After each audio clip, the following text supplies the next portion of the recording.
This is part 3 of the lecture, and we will continue with where we left off, example 5.4. We have already solved this problem and found that the solution is x of t equals to a quarter 13 cos 2 root 2 t minus 5 cos 4 t. Now this is a specific case of a spring mass system without damping and driven by a certain oscillating force. If this is a system that we are looking at, then we can in fact write a more general form for this system. In general, an undamped system involving a spring with some kind of positive spring constant and driven by some oscillating force may be represented by this second order differential equation d2x by dt square plus omega square x equals to f naught cos gamma t. The two very important parameters are omega squared, which tells us something about the spring constant, as well as gamma, which is the frequency of the oscillating force. Now, we can solve this system or solve this equation by finding first the complementary function or xc of the differential equation 13 and then the particular solution xp. To find the complementary function, we look at the associated homogeneous differential equation x double prime plus omega square x equals to 0. To find the particular solution xp, we will have to look at the form of the right hand side of the equation 13. Now in this case, we can solve for the characteristic equation of the associated homogeneous equation, and it turns out that it can be found easily that m is equals to plus or minus omega times I, where I is of course the imaginary number. So in this case, the so-called alpha is 0 and beta is just omega, and we can write down the complementary function xc as c1 cos omega t plus c2 sine omega t. So this will be the complementary function.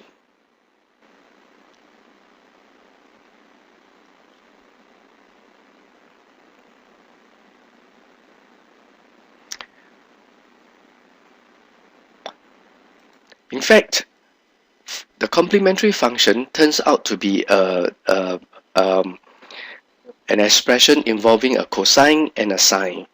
And there is a formula known as the R formula, which will allow us to write this solution into this form involving only a cosine.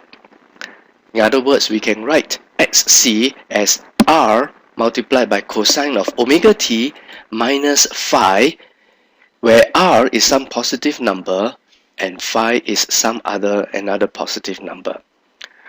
In your tutorial, you will look into how this may be done for one of the problems. Now, for a particular solution, we will try xp equals to a cos gamma t plus b sine gamma t.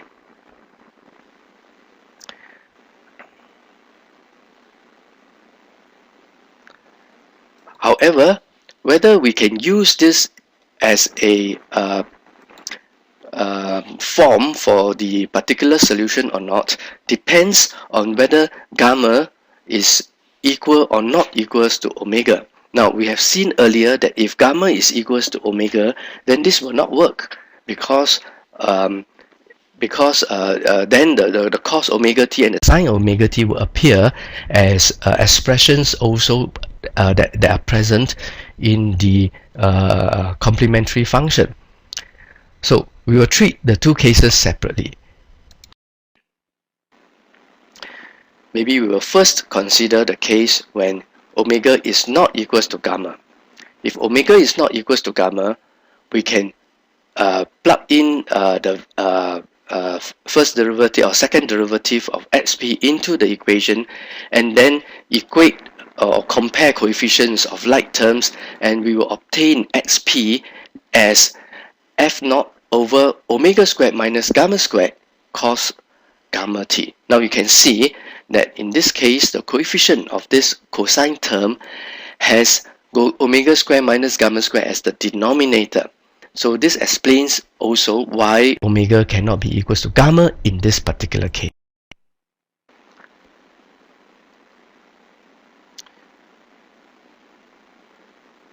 However, if omega equals to gamma, then we use our multiplication rule and we should try xp equals to at cos gamma t plus bt sine gamma t.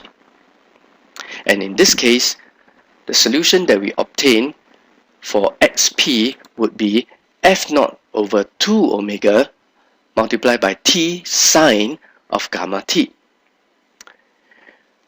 Therefore, in an undamped driven motion where your omega is equals to gamma, the general solution will take the form of xt equals to r times cos of omega t minus phi. There's one part of it which is the complementary function, and then plus f0 over 2 omega t sine gamma t.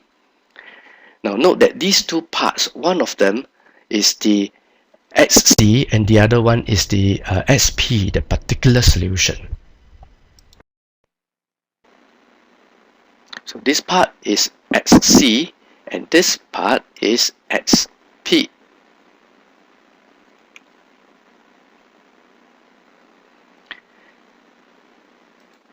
So we ask a question, what happens when t tends to infinity? What happens to your xp? Note that xp contains a certain constant f0 over 2 omega, then multiply by t, and then multiply by sine gamma t. So what happens when t tends to infinity?